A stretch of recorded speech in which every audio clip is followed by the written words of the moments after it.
Welcome back to your 5-Minute Football Fix. I'm Steven Miranda. I'm Jeff Ellis, and it is Wednesday, October 12th, 2011. Today, the Reeling Jets shed an underperforming wide receiver, and much to the appreciation, Jeff, of the Houston Texans. Absolutely. And a new agreement has been reached between whereby the United States will continue to try and take over Great Britain. We're taking over Great Britain. I mean, they owned us, so... Oh, never mind.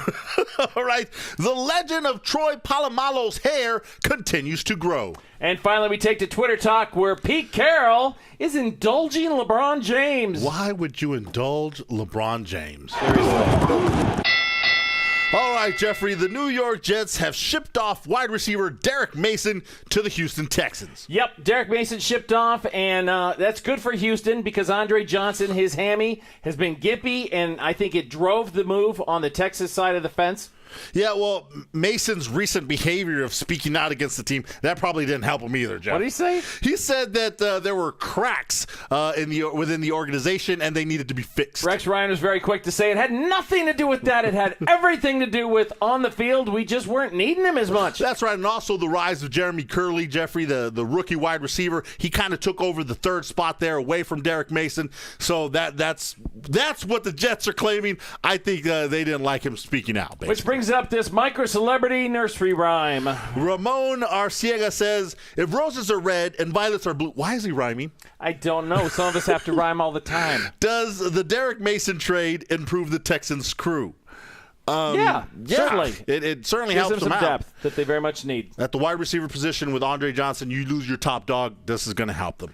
Now, a new agreement has been reached between the United States Football League and they are basically the team owners met, and they have a new resolution that will allow games to be played overseas in London through 2016. 2016, friends, will be coming forever. They will also allow a single team to volunteer to play there multiple years. Which is great because that's already happening with the Bucks playing 2 of the last 3 years. That's right, but they could go as many as 5 years in a row. That's pretty cool. The league's going to continue to evaluate how many games they play there per year. There could be more than just one.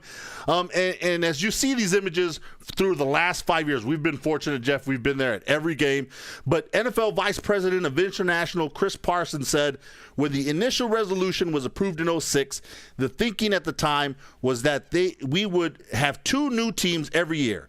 As the series has evolved, we felt as though having a team return to the UK on a regular basis would certainly increase the fan base for that particular team, which in turn would drive fan growth for the entire league. We think there is a tremendous benefit for a team to return to the UK on an annual basis.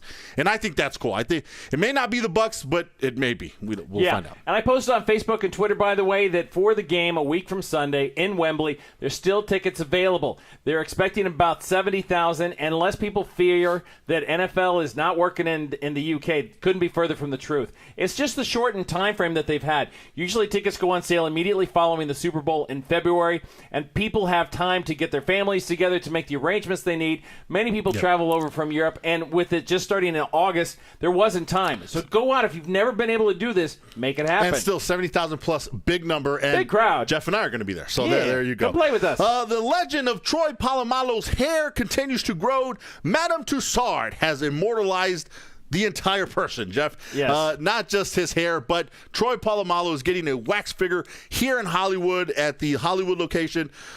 Jeffrey, they said they used 3 times as much wax on his hair than they have on any other hair on any other figure there. Yeah, when most people get wax jobs in Hollywood, they don't actually refer to making themselves into a statuette.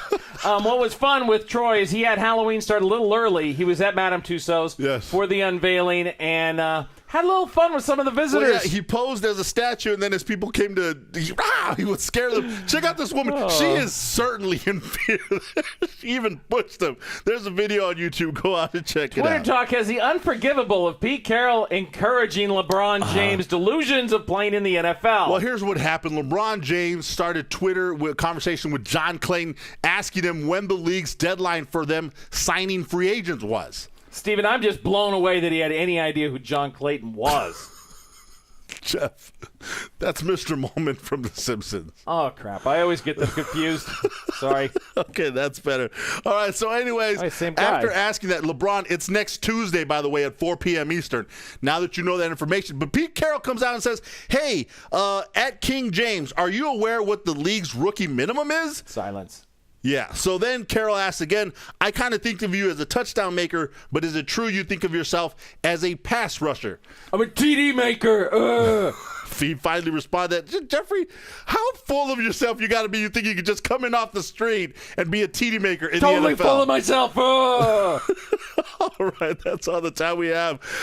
Good luck to you. I want to see you just to see if when they bump you, you flop like you do in the NBA. I'm Steven Miranda Jeff Ellis. for your 5-Minute Football Fix. Out.